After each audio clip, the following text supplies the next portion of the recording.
from another universe, PJ Steven here. We're on to our second episode of Table of Metal. The first episode we did was on the topic of Black Sabbath. We're now here to do 80s metal. It's going to be a long one. It's going to be fantastic. I'm going to introduce my panel. To my left, I have Mr. Billy Metz, the former manager of Cast Music, the greatest record shop that will ever be in Charleston. Don't ever debate it. He was also in Tiger Mask, and he was also in John Wilkes' Telephone Booth, which we were close to being almost in, bandmates. Mike Osborne, guitarist and founding member of Glam Nation. Founding member, don't get it twisted. There we go again. Here we go again. I have Mr. Seth Heydrich, who's in nothing, but I'm in. No, you're trying to be in something. Not the band Nothing from Philadelphia. Right. Literally. You're not the awesome. You moved here from Ohio, and you're a great guitarist. I love you to death. You're a great friend to me. Mr. Billy. Yeah. Well, I'm going to call you Paul, because Billy's here. And Paul. All right. From Roll With The Media. You're in the studio right now, working on your second record. Yep. I'm pretty excited. Guys, we're going to get on to 80s metal. I'm pretty excited about this, guys. I'm going to read a quote real quick from 1978 that was the heaviest acts in 1978 were Sabbath, Purple, and Zeppelin, but they were on a drugged-out decline. This comes straight from the Esquire in UK. The music movement born in the 80s wasn't cool like punk, wasn't hip like disco, but it was loud, fast, and bloody, massive. And that comes from the Esquire in the UK. I think we can all agree to that. The 80s brought a really good breath of fresh air to heavy metal. Am I right? Yeah. I mean, you got rid of all the holdover guys from the 60s. Yeah. I mean, Deep Purple was a holdover from the 60s. Rainbow essentially was a holdover from the 60s.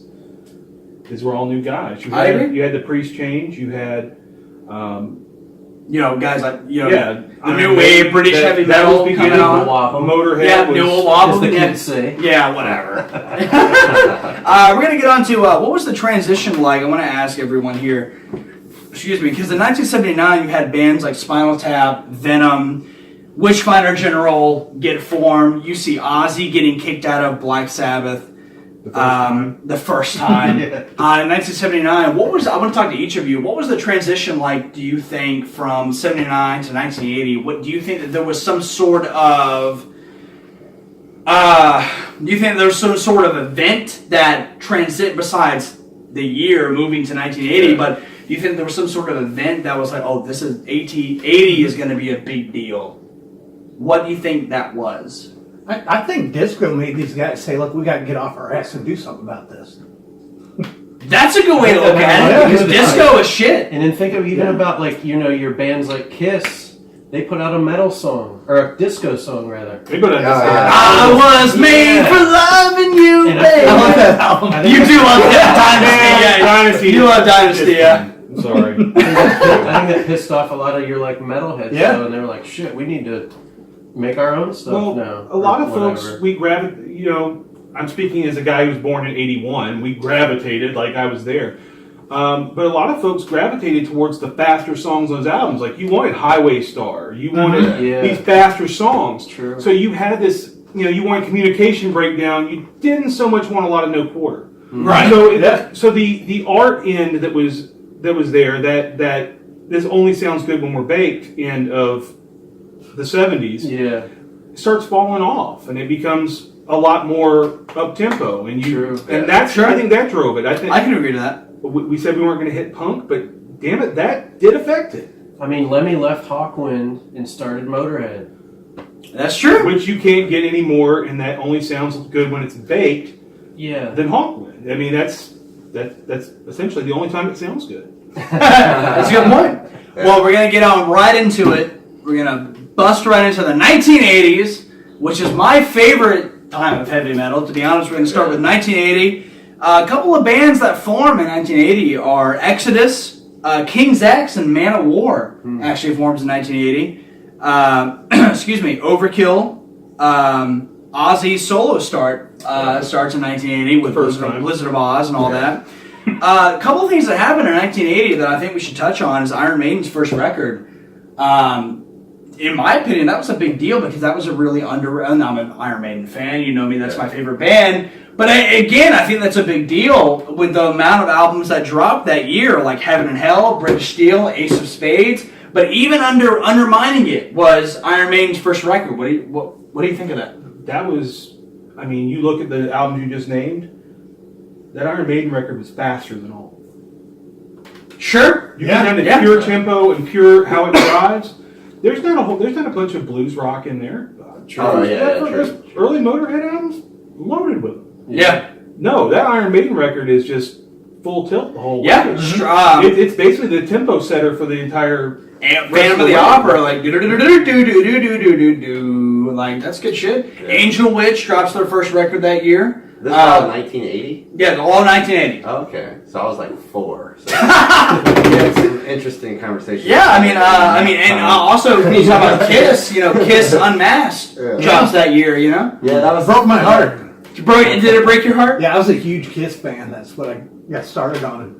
They took off their makeup. I thought, they're normal guys. That sucks. Yeah, dude. Not only were they normal guys, they were ugly normal guys. Yeah, I could forget the disco, but Yeah, I think Kiss in the 80s was just awful. Like, Really? Do you? Because I like Lick It Up. I like that record. ugh. They Lick It Up. They figured it. They It's figured just it about out at the semen. end of the day. I mean, They got it figured out. They Yeah. really had some pretty decent shit at the end. I think it's worth mentioning that there's an article with Sounds Music, which is from the UK, a paper editor, Dave Lewis, who invents the term New Wave British Heavy Metal. Yeah. And focuses on the 3 bands Samson, Maiden, and Angel Witch, which I think is funny because Samson was fronted by Bruce Dickinson, Yep. who started singing for Iron Maiden, obviously. I think the New Wave British Heavy Metal was a big deal for 80s metal. One, I'm biased because it's my favorite form of heavy metal. Witchfinder General, Iron Maiden, like early Def Leppard. In Through the Night was the first Def Leppard record, but I'm really a big fan. I didn't mean to miss your notes. Don't worry about it. I'm prepared. I'm a really big fan of New Wave heavy metal and New Wave British heavy metal. The other quote is, "It was the starting of something heavy and terrific," and I think that's a really good comparison of what we're getting into in 1980. I think that 1980 was the starting line for like, whoa. Something's going to be happening in this decade. Can you agree? Yeah, I liked all the European metal. Like, Yeah, I did too. And you put Angel Witch and Witchfinder General in there, and that kind of falls into that weird kind of undefined doom category. Mm-hmm. Like nobody's truly said what exactly constitutes that, because everything that sounds like Sabbath is doom, and everything that is basically slow but heavy falls into doom somehow. Yeah. And yet that Angel Witch album is kind of like the Iron Maiden album. It's all fast. It is really fast. Yeah. Witchfinder You're General. an angel witch. Yeah. You're an angel witch. I mean, that's good shit. It's a great album. It's a great record. And Witchfinder General is the first album I ever remember being censored. Yes, because of the cover. Oh, the wow. cover, yeah, the cover was censored as fuck. Because didn't it have like a witch getting tortured or something? I can't remember. It would be the large quantity of breasts, Stephen. That's what it was. Titties. Yes. It was titties, ladies and gentlemen. It was titties. Yes, it was nudity, and the next one they upped the ante and put twice as much. That's what it was. Yeah. Yeah. I mean, but you look at those new wave British heavy metal bands like Sweet Savage, and you look at like I said, Witchfinder General and Samson and Diamond Head. Lightning to the Nations came out in 1980. I mean, that's good shit. New wave British heavy metal is fantastic. Even so, and we'll get into this. Metallica, or Lars Ulrich, the drummer for Metallica, did a whole compilation CD of new wave British heavy metal shit. And their Garage Inc. They covered most stuff new wave British heavy metal shit. It's a great fucking era of music. And I love it. And because it's fast and it's heavy, but it's still really fantastic. And it's really well thought out lyrics, and that's what I like. And that's just me. It was. I mean, that stuff is kind of special. I mean, there's a moment where it loses it. I mean, later down the road. Well, we're gonna get to the later down the road. But it's but I mean that like Genesis moment for it. Sure. 80, 81. That Genesis. Everybody was firing on all cylinders. I mean, even bands that weren't in that conversation. I mean, Tigers of Pantang. Yeah. Tigers of Pantang. Yeah. They made a good record. Tank. From a tone aspect, it almost sounded like the guitar players had switched from using fuzz to using distortion. Right. The sound got. It was a distortion or an overdrive. It was sound. It was more solid state versus tube. Yeah. Whereas now you have bands going back to tube because they want that 70s sound. Yeah, I agree. And I don't know if that's what it was, but the music, it just sounded different. Yeah. It had a colder, more metallic sound to it. Some of it, Voivod, obviously. And you can't get away from not mentioning Van Halen. Yeah. Sure. Oh, yeah. They're the kings. 1980. I mean, You have to bring them into the equation. Oh, yes, you do. I mean, their first record was phenomenal. they could. And Gene Simmons wouldn't let it go out without saying like special thanks to Gene Simmons because didn't he? Yeah, of course. He pushed them, right? Of music. Even though half that first record was covers, but it was fantastic. Oh, yeah, absolutely. Ice Cream Man. I But just always that loved was- the way Eddie Van Halen played guitar, man. And that's Yeah. the transition point from the blues rock to what we know that shred metal guitar. That's true. And didn't he build his own guitar? Yeah. The Frankenstein guitar? Yeah, he bought a bunch of parts. Bryce Kramer one. On top of that, with Van Halen, out came the new mold for the front man. Yeah. True. I agree. That's a good point. That's a was really a good big point. part of the Because then you wanted to be like Eddie or David Lee Roth, Down rather, Dave, because David Lee Roth was the front man of the time. For And he was 1980. he was a motherfucking character too, man. Yeah. Yeah. I Doing love splits that. in the air and shit like He's that. insane. What Like- David Lee Roth, like his stage banner, Yeah. is almost not quite as good as Paul Stanley's. Paul Stanley said some of the best nonsensical shit in the entire world on As stage. long as I got a face, you got a place to sit. As long as I got a face, you got I understand. Who do I call Jen? It's like, well, that's the crowd doesn't care. He's gonna scream whenever you. Go ahead, Kiss, man. Call whatever you want, but Time again. What was the one that Chris Jericho brought up? There's not much difference between a pat on the back and a kick in the pants. It's like what the. I love you for bringing in a Chris Jericho reference to this 1980s metal. We're gonna move on to 1981, where you saw the heavy metal movie debut, which is a fantastic movie, which has Sammy Hagar on it, fucking Cheap Trick. I mean, you can go all day. Bluester Colt was on that movie. Yeah. Great soundtrack. We're gonna go into a lot of bands that formed at this time. In 1981 was a very important very important year for bands forming. Anthrax forms, Merciful Fate forms, Metallica, Motley Crue, Pantera, Napalm Death, Queensryche, Slayer, Suicidal Tendencies, just to name a few. Formed in 1981. God damn! Yeah.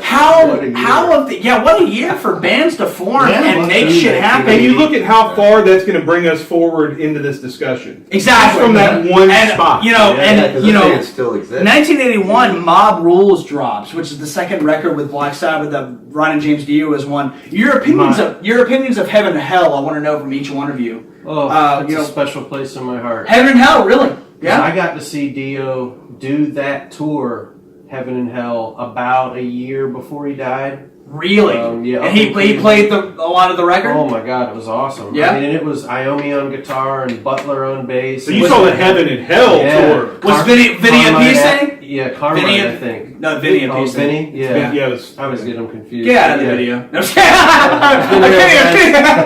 Vinny Appice, yeah. Which is my favorite lineup of Black Sabbath. It was and when I amazing. said that on the last video, I looked at it like I was crazy. Like, what about Ozzy? I'm like, well, what about him? What about him though? What more do you I love say? Dio. Yeah. So your opinions of Heaven and Hell, I want to hear from you guys. Heaven and Hell? When that record came out, or Bob every Rules. song is. I mean, granted, there's not, or that moment. The Dio Sabbath. That is, to me, the best Black Sabbath lineup. Really? You agree, Mike? Yeah. Where were you when I needed you guys? I mean, granted, when we get I was to sitting at home drinking beer. when we get to '83, I have some affection for the Ian Gillan album. I love Ian that Gillan. album. I love Ian Gillan. But I love the Dio years because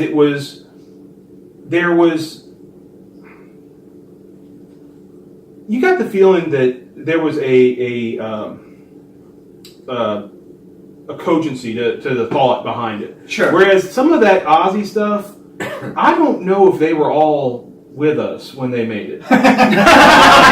Well, we talk a lot about that, about how we're towards the end of the 80s where they never say die and things like that. It was just very much like we were drugged out. Let's just do it, and I get it. And when that deal, I think it's a breath of fresh air. And I know people, and I'm gonna call you out, Jason. I don't know if you're here watching this, Jason from Hearts on Fire. You refuse to listen to any Dio of Black Sabbath. And I say, damn it, Jason. what is wrong with you? I've never listened to any Dio Black Sabbath. Really? It's so good. Well, if you listen to Fools, the mob rules. The mob rules? Neon Knights from the first release. Can you blur my face when I say this? I am not a Black Sabbath fan, except for Dio. For Dio, yeah. Oh man, Dio. but it's different. Like the music was different. Yeah. And they got away from the wasn't fuzz just the sound, like you vocals, said yeah. earlier. Now, Just like you said it was earlier, faster. I'll hit this as we go It through. wasn't that slow, sludgy. It was faster music on Heaven and Hell. To me, that Billy Tyler took changed notes. I will even say. Wish You Well, which is like the ballad of the album. It's up-tempo. even Sign of the Southern Cross, man. That's Sign a of powerful the Southern freaking Cross. song. That's good man. shit. But Children of the Sea, which Yeah. Steve Harris has quoted by saying, I stole Children of the Damned from Children of the Sea. I don't believe, in my personal opinion, I don't think there's a bad Black Sabbath album. Yeah. There's ones you like more than others. Sure. There's singers you like more than Shit, others. you think Never Say Die is a good record? I said there's ones you like more than others. Okay, There's okay, songs okay, on Never okay, Say go ahead. Die I think are good. What is Even the one though they just released like a couple years 13? 13? I like 13. The one that's the one I like less than the others is Forbidden. But, Yeah, Forbidden, yeah. Which we're not going to hit in this. Seven that's the Star. 90s. Mhm. There's some good songs on it. All right, go ahead. I don't want to get on Black Sabbath because we... Yeah, we're about to screw the panel up. So Exactly. Let's get on. Moving on. I want to talk a little bit about the Holocaust record that comes out. What is it? Nightcomers? yes. Yeah, Nightcomers. That's a great record. Iron Maiden, Killers, Priest, Point of Entry. 1981 is a great time for heavy metal. I wouldn't call Motley. Point of Entry great. Really? I love Point of Entry. I love Motley Point of Crue. Entry. Well, we're going to get into Motley Crue. Yeah. But Ozzy Osbourne, Diary of a Madman. Whitesnake's first record comes out. First record, 1981? You're the Whitesnake fan. Oh, I don't even remember. Big time. I don't like old white. Motley Crue, Too Fast for Love. I want to throw a question to you, Mike. You play in Glam Nation, which is a glam metal, cover band. I want to ask: is Motley Crue the start of hair metal, glam metal? Right there, that record, Too Fast for Love. Is that the start right there? I believe so. Yeah. I would agree with you. Genesis point. I would agree I with you. think that might be it. 1981, in my opinion, was the start of glam metal. Which, Cinderella is my favorite glam metal band. Yeah, I like Cinderella. Love And it's Love Cinderella. That guy's got a raw the voice. 80s is a big time for two genres of metal. Thrash metal and glam metal. We're going to be talking about that a little bit towards the end of this video. But glam metal definitely, to me, is the start of Motley Crue, Too Fast for Love. Yeah, that is whole the hair start for movement, glam metal. I agree. So, since we've got the Genesis point for hair metal, for glam metal, that's also the Genesis point for thrash. Metal Massacre 1 is at the end of 81. That's your first recorded appearance for Are you talking about Metallica. Venom, Welcome to Hell? Or are you talking about No Life Till Leather? No, Metal Massacre compilation. Oh, right, yes. That's got their Metal their Militia? first- Metal Militia compilation? Massacre. Massacre, that's right. Yeah. I'm sorry. Yeah, So you're right. I can't remember what song is on it, but I think that's one of the only ones without Cliff Burton. Is before he joins. So you don't think that Venom, Welcome to Hell is the start of thrash metal? No. No? Death that's- metal? It's the start of black metal for sure. Black metal? That's coming. Well, they next come out year, with a record but, called Black Metal. Yeah. I don't think that's the genesis for thrash. I think that falls more into that for that one compilation. Everybody was clearly in that vein, but Welcome to Hell was still in that new wave of heavy metal. See, I'm going to disagree with you and say that it was the start of thrash, but I can see where you're coming from because Metallica was on that and they were thrash metal, which is There's thrash-isms that aren't there. Okay. I mean, if you really want to get down to it, that first Venom record is a punk album. I mean, Explain. Well, because we had this discussion when we talked before. We did. A long time We've ago. done an hour-long episode, you and I, and it was The fantastic. Billy Metz shoot interview. We did the Billy Metz interview with, why the cats... Anyway, go ahead. Yeah. If you want to see that interview, go down to our archives, check it out on Metal for Metal. Yes, do it.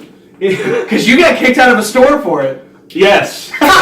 which I was let back into 3 weeks later. Oh, thank you. That's funny. Yeah, we did. Oh, God. We can't. We'll go into it after. Yeah, we'll go into it after. Go ahead. But Welcome to Hell. I mean, you had the talent versus heart discussion of metal versus punk. Yeah. Right. There is a very low quantity of actual talent in a Venom record. In the first Venom record. In the first 2 Venom records. They didn't figure out how to At War with band. Satan is a fantastic masterpiece. That's a Third good record. record. Right, you're right. Possessed, Okay. also a fantastic masterpiece. Black metal and Welcome to Hell, holy shit, that's a mess. I'll agree with you. The guitar solos are essentially, holy shit, there's a whammy bar.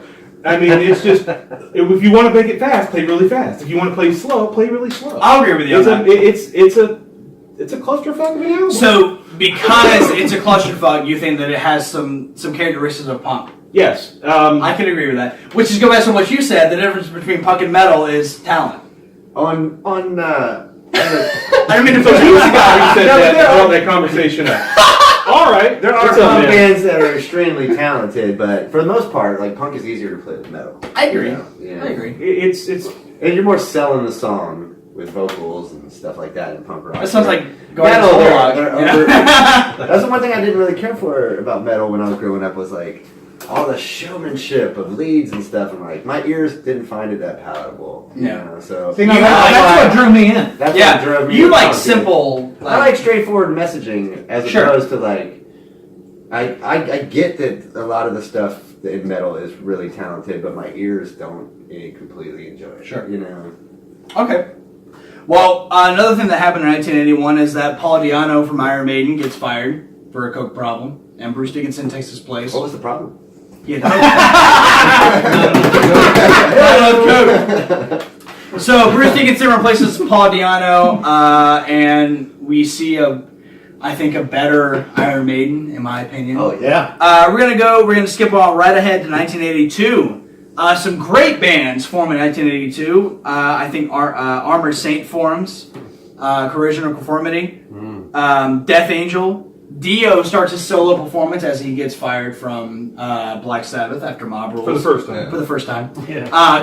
That's right. He does Dehumanizer. Dehumanizer, then he comes back, and Heaven and Hell is technically a Sabbath record. We're getting back on a Sabbath. I don't want to get back to another band that I think completely gets undermined, and we'll talk about this later in the 80s, is Creator forms in 1982. Dude. Fantastic. I want to talk a little bit about the records that come out in 1982, except Restless and Wild, Number of the Beast, Screaming for Vengeance. Oh, Nuns Have No Fun, Motorhead, Iron Fist, Raven, Wiped Out, Venom, Black Metal, Twisted Sister, Under the Blade, Randy Rhoads passes away. I wasn't supposed to read that. Anyway, I'm just reading things. But goddamn, look at all the albums that come out in 1982. Number of the Beast with Bruce Dickinson's debut on Iron Maiden. 1982 was a great time for heavy metal, in my opinion. You still don't get that glam metal startup yet. Am I correct? It's starting. It's coming. Ish. But- That's well, where see, you start it's getting okay. into it. I would imagine it's a big Here's buzz where at here's that where I have a point, different yeah. perspective on this. Sure. I was born in 1970, so the 80s started. I was in junior high. Yeah. So God, you're old. I love it. I know. I love So you. I was going to junior high, and I would say it was 6th or 7th grade, which would have been 82, 83. That's when I started seeing the kids wearing the jean jackets with, Def Leppard. Sure. Yeah. In Through the Night, man. I love that record. You want some whiskey? Anyone? Yeah. Goddamn, Yeah, you're Iron Mr. Maiden. It is. It's wonderful. That's when It's $8 a pop. Metal Health might have come Oh, out you like got robbed. 83. But yeah, that's when music started changing. So that's when you start, in 82? That's when you started to With the kind of, Up until Yeah, up until it's fun. 82, I was In the I same grew up pair on of like clothes Kiss. they use in Fuel. Pepsi. I you was- were just kids. I was just Kiss. Yeah. That sounds like Brian from your band, the Lithium Media. Yeah. He is just Kiss He and loves Ramones. Kiss. Yeah. That's his big thing. They're both wonderful. Something that I mentioned that I wasn't supposed to mention, Randy Rhoads dies in 1982 after the Diary of a Madman album, which I want to get your opinion real quick, getting off topic. Yeah. Do you think that Ozzy would have been a little bit different if if Randy Rhoads would have stayed with the band? If he would have kept going? Do you think even Zakk Wylde would be famous? Because let's be real, Zakk Wylde was only famous for playing on No Rest for the Wicked and doing Black Label Society. But you don't think he still would have done Black Label Society without being Sure. But how long would it have taken to get to? Well, right. Exactly. Yeah, but Because, look, I mean, look at the and they small wouldn't be window as of big what as you they have are. with Randy Rhoads. Like, you go to a hockey game, you go to, Crazy Train. Yeah, and shit, that's know? true, Like, what that's he true. did in that small period of time is still with That's us. true. But think You about know, what so- I'm not debating that, Ozzy you know. did to Quiet Riot. Yeah. That is a travesty. That's a good point. But Quiet Because Riot was Randy good, Rhoads man. played They were on good, Quiet but Riot how good 1 were and they 2 gonna get? and then left, right? It was- But Yeah. they were an excessive band, and they were going to fall apart. Well, we're going to get to that later on because Come On Feed the Noise is a big song. Yeah, but QR3 Ozzy snorted sucked. ants. Yeah. How much And more condition excessive can control you and get? mental health. What? Mental health. Ozzy was awesome. snorted They ants. snorted a line of ants. I mean, that's fine, but that doesn't How- fit Randy Rhoads. No, but how is Quiet Riot more excessive than snorting ants? Because he wore like No, all I'm striped saying was Quiet Riot. spandex. Yeah, but Ozzy, look at that picture of Ozzy right there. I have a picture of Ozzy, yeah. Oh, did you like QR3? No. Like The Wild and the Young was I like the didn't. best song, and that song It's like sucked. Joan Rivers. You know? Yeah. I liked Mental Health, and that's a I big like deal. Mental Health and Condition Critical, man. They're both really good albums. I like Yeah, great albums. we're gonna get to that. We're gonna go straight to 1983 where bands like I know I shouldn't mention this, but this is one of my favorite bands from the 80s, Alcatraz. I fucking love Alcatraz. 'Cause that's got They're fucking phenomenal. that's got why is my name his name escaping me? He sang for Rainbow and it's Stardog. Joe. God. The guy who did Death Alley. No, Forever. he did Since You've Been Gone. Since You've Been Gone. Yeah, Since you've same been- guy. What's his name? Damn. Joe Lynn Turner? No. No, the guy before him. It's goddamn. Fucking Artie from Stardog. If you're watching, which you're probably not. We're moving on. I know you love. We're gonna move on. Yeah, Alcatraz forms in 1983. It's gonna get me in the middle of this video, and I'm like, "Hey!" Death, Halloween, Megadeth forms, which we're gonna get into that later on. Death. Death. What, is that the band from Detroit? No, that's that band from Florida who Yeah. basically started Chuck death Schuldiner. metal. Yeah. Oh, okay. Yes. Gotcha. Poison forms. We're gonna get into that. Possessed forms. Testament, who goes over the name of Legacy to begin with, and Vader forms. A big thing that I think happens in 1983 is the Armor Saint EP. That's a big deal, in my opinion. Armor Saint turns out to be a very huge point of heavy metal, and I actually have the bandana that Frank O'Donnell from Gutter Saints gave me. That's Armor Nice. Saint, and I love you very much, Frank. I hope you're watching. Love you, man. We can use props. We use props. I've got notes. That's close He's as got I notes. can. I've got to look up a date real quick, you guys. Yeah. Well, What is the? Okay, look up the guy from Rainbow. Like, Since You've Been Gone, Graham Bonnet. There It's we go. Graham Bonnet. It's Graham Bonnet. I'm glad I can help. Yeah, Graham Bonnet sang in Alcatraz. God damn that. Whew.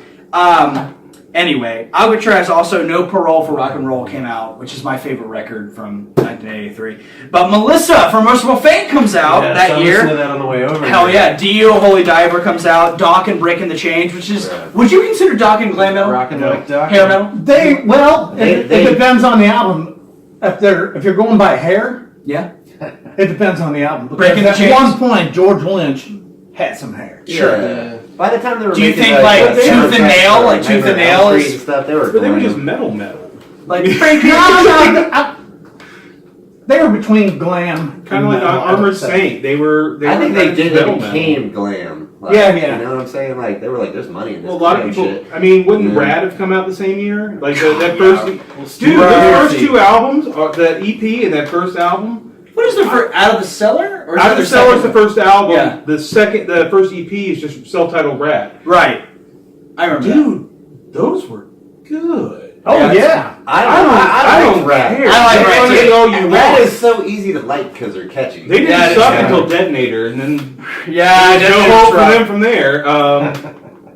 Well, I've got something to bring up. In '83, that's when that's what I was looking up. That's when Mental Health came out, Right. and Yeah, we I'll saw get to the that, yeah. rise of the band mascot. Remember the guy with the mask? Yeah, Yes. yeah, exactly. So 1983. Well, hold on. No. Rise of the Mascot. Do you think like Iron Maiden had? Did they have Eddie before that? Yeah, Yeah, they had 80. Eddie's on They had 80 and- self-titled. Yeah, on their. Oh, okay. But it didn't become big until Peace of Mind. So I'll agree with that. Yeah. I'll agree with that. That was the Eddie Walks. Yeah. Megadeth, Dick Rattlehead, right? We don't count that. No. But yeah, we don't count that until Peace Sells, 1986. Well, But I mean, that's when you started seeing them on T-shirts. I agree. I agree with Yeah. you. Yeah, you're right. Your Mental Health, I think, kind of coined that. I Yeah. agree. We're gonna get on to Kiss "Lick It Up" came out that year. Pyromania, which is That was Oh a my good God. one. what is that? Arena rock? Is that arena rock?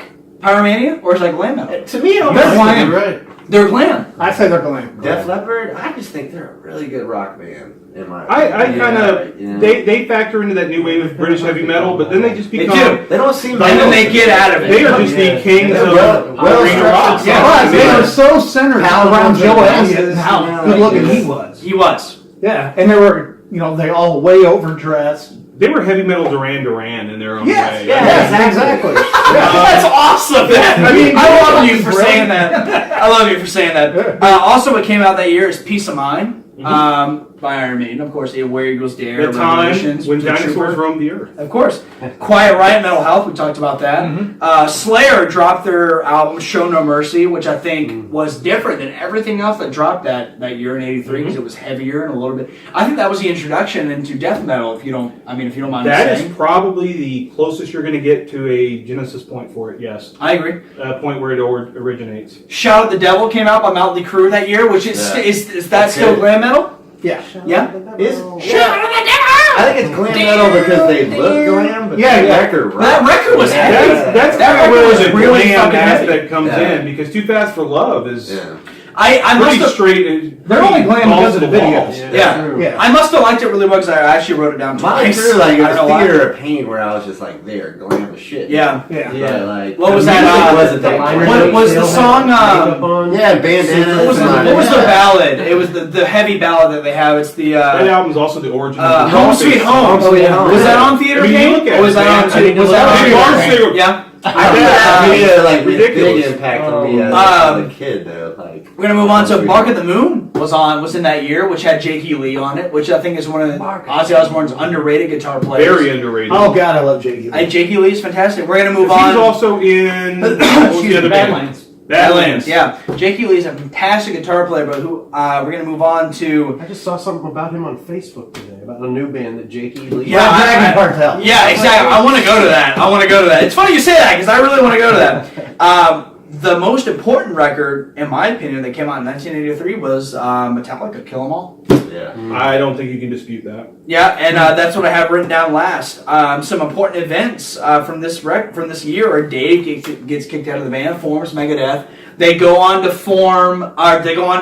record "Kill 'Em All." Metallica does, and I mean, I'm pretty sure I have the consensus that record still stands the test of time. Am I right? That's the Yeah, fucking Yes. yes, yes. Why does that album stand the test of time? Because it just contrasted all the horse shit that was in comparison. It was no bullshit. Yeah. It was. It was. Because it was like classical music combined with metal. It was weird. It was, Yeah. it was But new. there was different. nothing in it that was just filler. Yeah, there's not a It clue was, on that album. it was I agree. non-stop. Even when it went to the mellow parts and you had your bass solo and all that stuff. Even Yeah, it's the still Sweet good. Home Right. Alabama riff that Yeah. Dave threw in there. Exactly. Dun, dun, dun, dun, dun, dun, during Four Horsemen. Yeah. Yeah.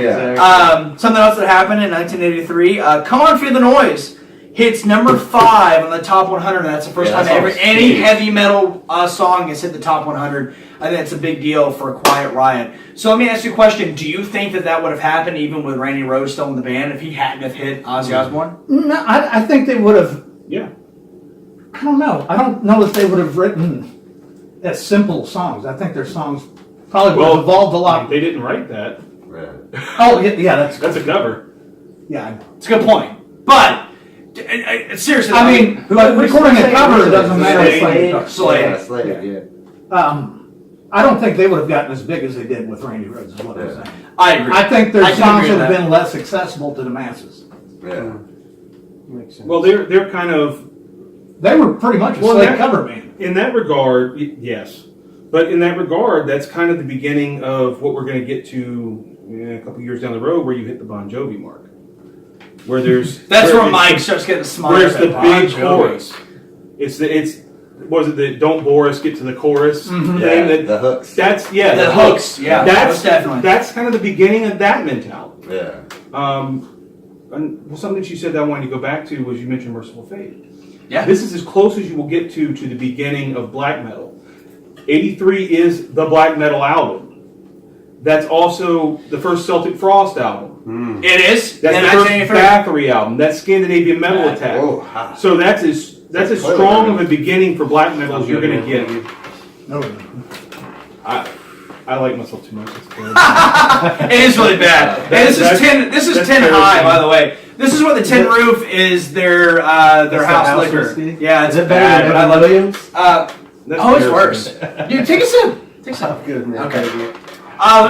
Quick story about Tin High. I mean, totally getting off topic. One time, Lauren and I had dinner at California Dreamin', and their house bourbon was Tin High, and it was $2.50 a shot. I was like, keep on giving to me. About 4 later, I got up to go to the bathroom. I'm like, whoa, fuck. You should have known better. Yeah. If it was I should have, but Come you know, on, man. I was drunk. Bargain And, shots are just. That's also the beginning of the crossover thrash. That's where you have DRI come into the picture. Dirty Rotten LP comes out that year. Yeah. You have Suicidal Tendencies first self-titled comes out. So that's where you get your institutionalized. I Saw Mommy. And you know, Adrenaline Suicidal MD. Tendencies was a great transition into like punk and metal because that was a great like. Are they punk or They are were. they metal? I mean, they were playing We shows. talked with, about that. Yeah. They were playing shows with Metallica and Slayer, but they were Yeah. also playing with Black Flag and Exactly. bands like that. So I mean, they were a perfect point of crossover. You mentioned And about they were kind of bigger than their audience because I remember like going to school and kids had like Suicidal Tendencies tagged up on all their shit. Well, And people they'd be would like, make their "Well, what do own you like?" shirts. And they'd be like, "I don't fucking know. I don't." yeah. People would take They just Dickie sounded shirts and cool. make their own Suicidal Yeah, Tendency yeah. shirts. Yeah. Yeah, if you had a skateboard, you had to have a suicide. Yeah. Whether you're a fan or not, you're like, You know, I like the art. You mentioned I like Black the- Flag. I'm going to ask, getting off topic a little bit here, actually a lot. Yeah. I want to ask, do you prefer Keith Morris or do you prefer Henry Rollins? Keep going. I can dig it, but I really like the Rollins stuff. Okay. And I was just curious. You mentioned Black Flag, and I had a question about it. I talked about it on the Metal for Metal Facebook page the other day, and I wanted to get in your opinion. defense, the best vocalist. I think you actually commented on that. The best vocalist I think they really had was probably Descadino. He's the middle point. Where he Wow, actually, yeah, I mean... well, if you listen to... There's demos that you can find if you're intrepid and you have the internet that have the If only you had original... something in the palm of your hand that could give the internet. Right. that have there's the demos for Damaged. Yeah, which is great. And you can listen to that and you can hear Dez's version of Damaged. And then you go back and listen to the album version with Henry. Thank you. And Henry basically did Dez. The reason why people can defend who don't like Henry say, yeah, but Damaged was great. It's a Dez album. He literally, I agree. syllable for syllable. I don't mean to get off topic there, but I wanted to ask that. No, I love Rollins. We're going to jump up to a huge year, and Just real quick, could we talk about the metal versus punk thing that was going on in the 80s? Like, there were fights. there were. Long There were. hairs If you, versus if the you were short wearing a hairs, Misfit shirt at a metal show, you got your ass kicked, how and vice interesting is versa. it, But too, that Cliff Burton did it Saint all day long. Vitus- Yeah, He was you're on right. stage. Yeah. So different. Saint Vitus was on SST, Black Flag's label. Yeah. That Saint Vitus is slow as fuck. Yeah. But they are clearly metal. Oh, I yeah. agree. Oh, yeah. And, you know, call and them that's interesting you bring that up because it's one of the doom. things I bring up when I bring punk bands on. sorry, And I I mentioned this with you. no, when I no, bring yeah. punk bands onto the Metal for Metal Greg show, I Ginn say, was you know, like what is that. the sole difference? You know, why was there a big fight in the 80s? And it was just like, a lot of people would say, and I think Brian may have said, I'm going to put words in your mouth, Brian, but I believe Brian was saying it was just, you wanted to be a part of something, and if something was interrupting that, you didn't like it. Yeah, yeah. But you know, no matter what, Let's click it. did you know, growing up in the '80s, being a glam metal fan, did you see a lot of that with punk bands or not punk bands, punk fans trying to kind of like, you know, Those two interrupt genres that? came together, man, when I was younger. Like, Yeah, Kind I of mean, blended together by the time that we came. Agreed, around. yeah. We're in the same bracket. yeah. for me, that 79. more Yeah, came into 76. play when I got into high school. And like, I was born in '93, so whatever. I don't know shit. and the skateboard crowd, which I rode a skateboard, I wasn't any good, but the the skateboard crowd and the metal crowd kind of blended into each other. So we didn't really have that in high school. Sure. So the skateboard people listened to punk and metal. Yeah. Okay, I can agree with that. We're going to move on to 1984, which is a huge year, which I'm going to have to take a shot for because there's a lot going on in 1984. Oh, yeah. A lot. Oh man, that's a lot of shots at A lot going on in 1984 where we see Blind Guardian form, Sepultura, Warrant, and I just thought this was something really cute. Yeah. Primus forms, which I'm a huge Primus fan. Yeah, But that That has nothing to do with metal, but I love Primus. No, it does, because that ends Blind Illusion. Which Blind Okay, good Illusion point. is a God damn, I didn't even think about Crash that. band. Yeah. And they broke up because Les Claypool auditioned for Metallica. He did? And Metallica was like, we failed. don't even know what to do with that guy. You know, he's too good. I had a great segue into 1984. Go ahead. I remember New Year's 1983-84. I was spending the night at my buddy's house, and right at midnight, it was the world premiere video for Panama. That's awesome! That's what Panama! I watched. Yeah, so you had those. 1984 was a great record. Dude, Yeah. 1984 is outstanding. Let me ask you a question. Is 1984 really when glam started to take shape, you think? No, No? no, I How old don't think that? 1984 really had a lot to do What with all came out in 84? Well, that's what we're going to get to because... that sounds a about lot. right to me. Well, a lot of metal came out, but it wasn't a whole... Like, Whitesnake Slide It In started coming in around that Man, record. Whitesnake is way misplaced. I don't can agree think to they that. were glam until way later. Whitesnake is... What record was Here I Go Again? White Snake. That was their self-titled. But So before that, they were just metal. And I don't even know if they were metal. they're I'd just say they were rock, really. Yeah. But Really? I mean, you had they were kind of a Whitesnake super was group. Tawny Katane. Yeah. It's true. She showed her tits in that video. She did show her tits in that video. A lot of the records that came out in 1984, Fistful of Metal, March of the Saint, Dio, Last in Line, Power Slave, Grim Reaper, See You in Hell, which I fucking love. Shoes. Power Slave shoes, fuck yeah. Stay Hungry by Twisted Sister, which would you consider that glam metal? Oh yeah. Yeah. Stay. I don't know what else you could consider that. I want to touch. They took it to a new level. I want to. That music just sounded like straight up rock. What's that? Oh yeah. Hungry, like Twisted Sister, not That's a great not fucking the record. metal, yeah. fucking bass, you know. I want to touch on something because I think it's funny. 1984, Pantera drops Projects in the Jungle. It's a glam metal song. Oh, yeah. It's a glam That's metal crazy. record. Once again, you hold something in the palm of your hand that reaches the internet. Have fun. Look that one up. boys. Projects in the Jungle is Pantera's first record that was glam metal. Don't break. Oh, those pictures first are two, man. fantastic. Yeah. Oh, man. Don't break the oath. Defenders of the Faith. Huh? Is Yeah. that's crazy. And it's power metal. They have a song. Or excuse me, it's glam metal, but they have a song. They have an album called Power Metal, don't they? Yeah, that's the second album. And some Exactly, yeah. it's fantastic for it too. Really? Yeah. That's Oh, yeah. crazy. 1984 also brings you Scorpions' Love at First Sting, Venom at War with Satan, which is my favorite Venom record, and of course, Ride the Lightning by Metallica. Wow, 1984. Holy shit. Holy shit. What can you guys tell me about 1984? What are your favorite records from 1984? I mean, what I just named. Of what you Are- named, I liked Scorpions. Scorpions. Love at First Sting is my shit. Scorpions are awesome. Still I'm loving sorry. you. Like that He whole still record is sings great. like that too. Hey, you know, okay, A lot of so metal has funny shit on story. Scorpions because of all the ballads and stuff. I guess it's but not they're- funny. It's they're kind of a really sad good, man. story. When I first saw Glam Nation play, and I jumped on your stage, Hell yeah, man. shirtless and drunk, and I sang "Big City Nights." Yeah. You remember that? Oh yeah. Nice. I'm sorry. Oh shit! Don't apologize. Well, I remember like, Where was that? Was that Windjammer? yeah, Yeah. the singer. I was like, dude, why don't you do a Big City Nights? He was like, I can't remember the words. I was like, I can do it. Yeah, that's the only time we played that. We And I dropped did- it because he couldn't remember the words. And I did remember the words. I got on stage and I remember the words, but I was Big City drunk Nights is and rad. shirtless, and I was like, Big City Nights, and I just remember going like, I don't think I'm I blink after that. I just remember looking over going, why the fuck's he got his shirt off? because he said I he was thought like, that on several occasions. he was like, yeah, he was like, everyone take off your clothes, and I took off my shirt. I was drunk. Because Brian Smith, I don't know if you're watching, Brian Smith, he kept feeding me shots of Right. Jack Daniels. Brian will do that. Yeah, he did that, and it was fantastic. It's 10 Pony or whatever the fuck you got Tim over Pony. there.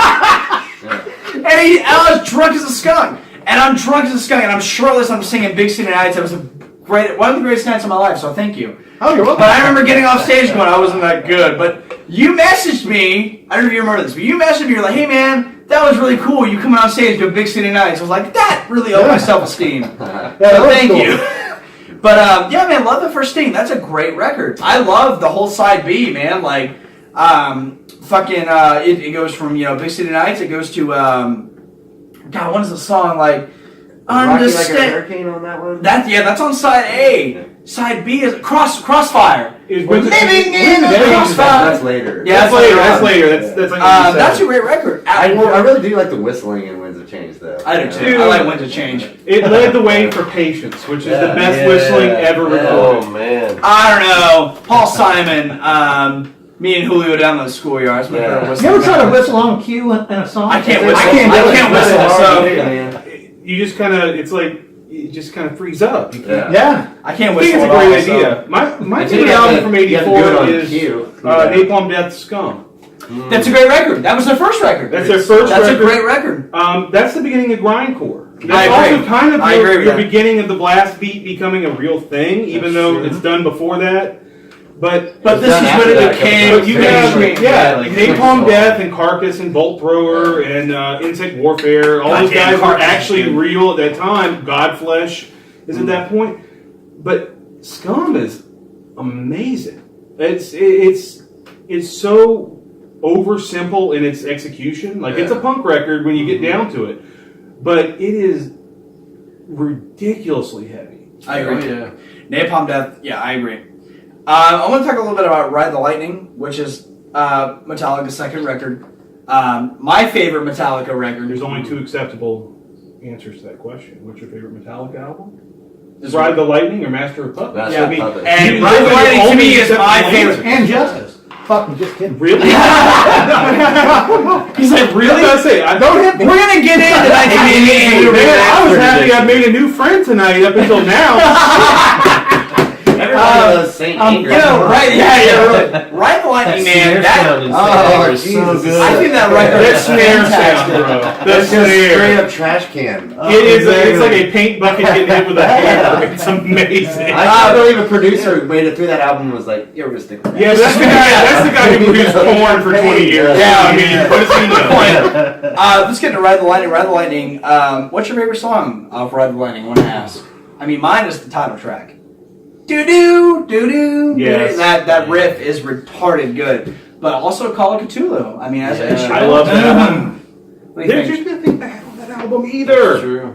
That's why it's my favorite. Yeah. Yeah, it's all pillar. Escape, no filler. Trapped Under Ice. Yeah. Which Oh, God, yeah. I Trapped still Under Ice. say, I love fuck Trapped you, Under Metallica, for not playing Trapped Under Ice when you played in Antarctica. That was a missed opportunity. That was right and you there, fucked it up. guys. Come on, It was right right in front of there. you. It was so easy to do. Budweiser gave you all that money and you didn't play And you didn't play Trapped Trapped Under Under Ice. Ice. Anyway, if you could name a favorite song off Ride the Lightning, what would you think? Trapped Under I Ice. say Trapped Yeah. Under Ice. Yeah. After I like the yeah. self-titled. Subtitle? Ride the Lightning. Ride the Lightning. That's my favorite record. That's my favorite song.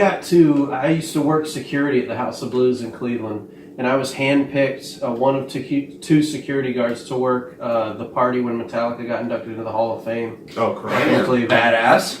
And so I Perfect got for being handsome. to wristband Kirk Hammett and James and Lars's dad with the fucking beard. I was like, hey, that was that forehand, sir. Before this video is done, whether we get to It the was first part or the second wild. part, can you I tell was your like, story? I'm in charge of you drinking or not? Can you tell before this video is done? Not right Oh, now, but man. can we get to can you tell your security story about Machine Head?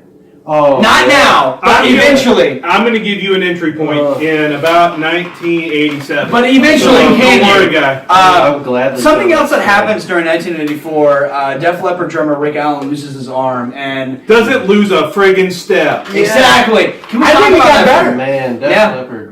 He simplified it. That's Yeah. all that happened. Yeah. He simplified the operation, got something out of it, and the guy is still a badass. I think It's amazing. still badass. I think drum engineering got a little bit better after that. Yeah. Well, I mean, yeah. More By the pedals. way, just a point, I want to put this out there for you. When we were in high school, this is a quick story. The head of the worldwide Def Leppard fan club lived in Hanahan, the town that I grew up in. Okay. Dead serious. We found out about this And boy, did that woman get some weird prank calls at 3 o'clock in the morning. Hey, what has 9 arms and sucks? Def Leppard. I've been waiting all time to film this video to tell that joke. I'm sorry. Continue. In 3 weeks, every member of the band had died, and she got called at 3 a.m. to be told. And every time she reacted, like, after the first 3 members die, at that point you're like, man, these guys are assholes. You should just let it go. Yeah. But instead, no, every time, it's a lie. Not Joe, not again. Oh, sure. I think we killed the same guy twice. Yeah. But I mean, yeah, she reacted every time, and like there was the first time we did it, she was crying like bad, and like I just said, ma'am, this is a prank call. I'm very sorry. He's alive. He's alive as far as I know. Unless you see it in the paper tomorrow, dude's alive. Yeah. You would have heard first. Prank calls. Yeah. I felt so bad. Another thing I miss about With the Jerky Boys. We're going to move on to 1985, which is a great year for metal. This is this birth, in my opinion, the birth of death metal, if you don't mind me saying. Bands that formed. Ice to Earth, which started under Purgatory. Carcass formed. King Diamond after Dude Man was kicked out of Merciful Fate, which is fucking dumb. But Sanctuary also forms, which I gave you the Sanctuary shirt too. I have a little bit of affection for Sanctuary as well. I love Sanctuary. Did you hear that Joseph Michael is going to be doing I'm Sanctuary? excited about Isn't that awesome? Actually, I interviewed him! I'm working out! Anyway, moving on. Let's talk about 1985 because Anthrax dropped Spreading the Disease. Good God. God damn, that record is good. Armed and Dangerous, that's one of my favorite Anthrax songs. Exodus, By My Blood, Halloween drops their first record. Live After Death is the Iron Maiden live record. Creator drops Endless Pain. Megadeth, Killing's My Business. Theater of Pain, of course, drops. And, of course, Hell Awaits. And Evil Live. They do. The live album, yeah, they do too. Something I think is funny to mention, which I love this record, Stormtroopers to Death drops Speak English or Die, Dude. which drops the song AIDS. Yeah, or what's it? That's MOD. That's MOD. That's right, 87. We'll get there. It's awesome. But AIDS is Looking up another the... date. Sorry. You should have worn a condom! Yeah. Fucking Yeah. Yeah. SOD is That's the song. absolutely the funniest They talk thing about ever. gay sex, and it's called AIDS, and he's like, hey, should have worn a condom! And No, it's God, AIDS, damn. anally inflicted death sentence. Should have worn a Should have worn a condom. Yeah, it's you good shit. got it. You So the can't leave empathy the was other strong in that band. Well, their last album in the 90s, they did a song called "Aren't You Hungry?" Aren't you hungry? Yeah, and they're talking about African hunger. Yeah, and it's but that's how they're Bullshit. deliberately. I mean, the last thing they Aren't you hungry? Yeah, I remember By that. the way, the pinnacle for me is like a couple years later they did Live at Budokan, which is a fake live album. It is basically live, really done live. Trick do a live at Budokan? They did Live at Budokan. But what they did was they took all the crowd sound from the Cheap Trick behind it, and it becomes obvious at some point. I didn't know that. I didn't know No, that. because there's at one point the crowd is chanting for a Cheap Trick song while they're playing.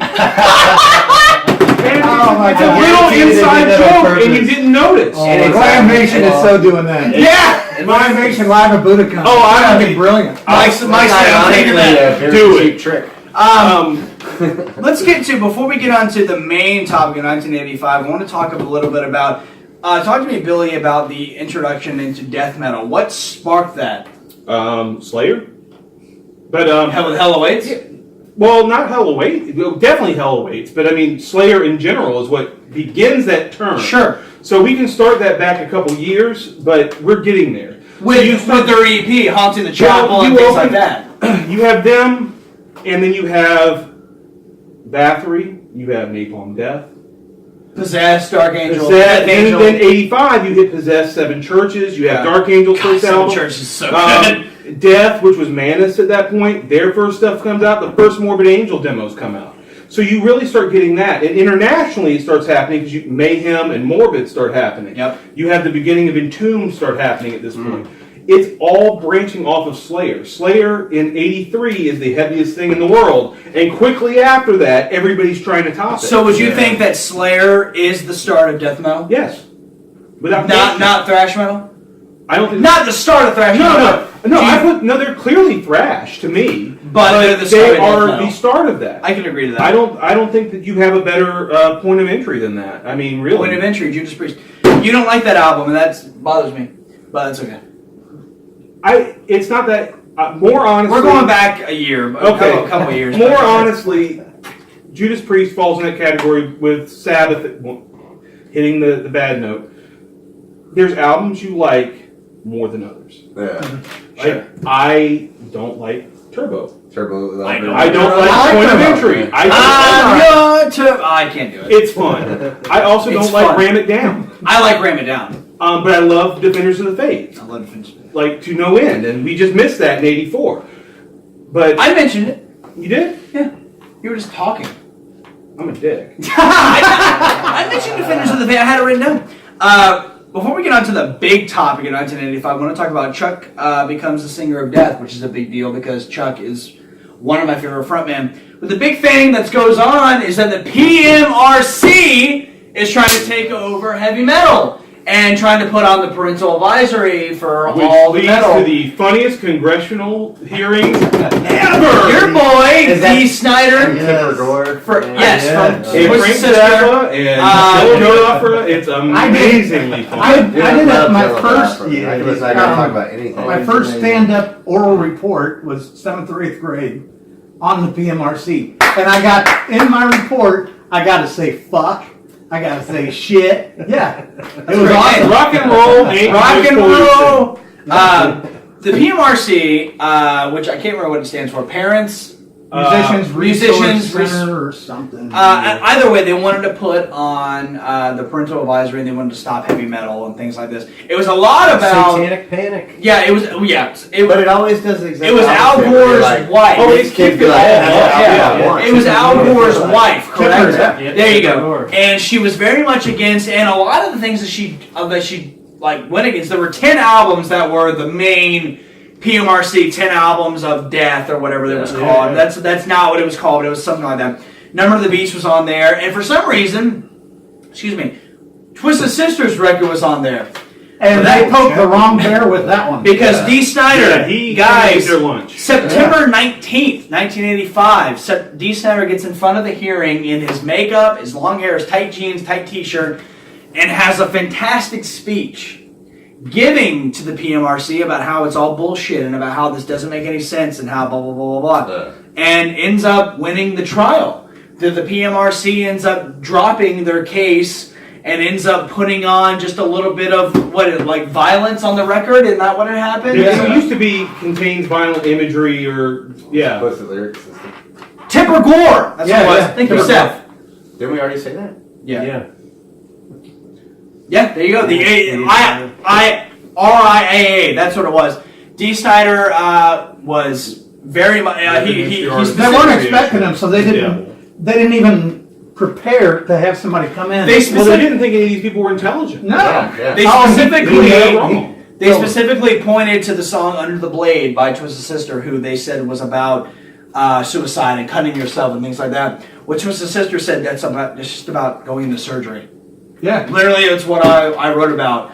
But Tipper Gore wanted to put it about suicide and murder and things like that. Yeah. He goes, that could be nothing from the truth.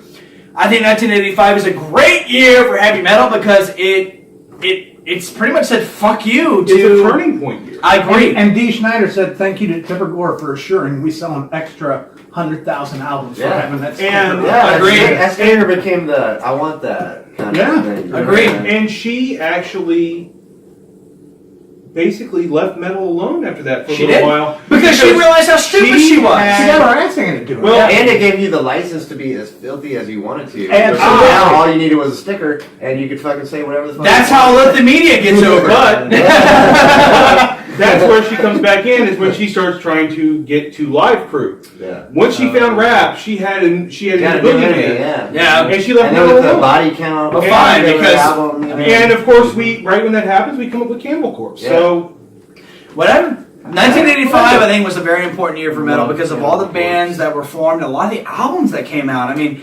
Anthrax is Spreading the Disease. That was a fantastic record. Amazing album. What was on that? Armed and Dangerous, fucking, Madhouse. That was a great record. Homage. No, that's the next one. We're getting there. Yeah, What was the one I'm with ahead. like Bitch and Camaro? Was that like the first? That's Dead Milkman. Yeah. Is it? Yeah. Oh shit, man. Yeah, you're right. Blast from the past Sorry, there. man. Oh, Sorry. God, man. I'm gonna listen to that on the way home. They're awesome. Dead Milkmen are awesome. Creator, Endless Pain, Creator would still go on to be, in my opinion, if there was a big five, Creator should be in that big five. Creators part of their own big three. I agree with them and Overkill. And Creator, Sodom, Destruction. That's the you Germany. don't put Overkill in there? Oh, Germany. I'm sorry. Overkill is American. Yeah. You're right. I didn't know you were saying Germany. Yeah, I understand. They are Germany's big three. Let's talk about Megadeth. Killing Is My Business real quick before we sign off. Killing Is My Business. I mean, what did you think of that when it came out? I thought it was. I mean, I don't know if I remember. wasn't that good? It wasn't very good at all. I think it was laughable, in my opinion. Yeah. Megadeth. You're covering these boots. Yeah. And you blinked it out half the song because you didn't get the rights. The Nancy Sinatra song? Yes, sir. Yeah. I remember that. Oh, man, Megadeth that is- just makes me hate Dave Mustaine more. Megadeth is a band of songs, not albums. Okay. They have incredible songs. Those songs don't necessarily come together at any given point. I A can lot of agree with tours that. on the albums. Yeah.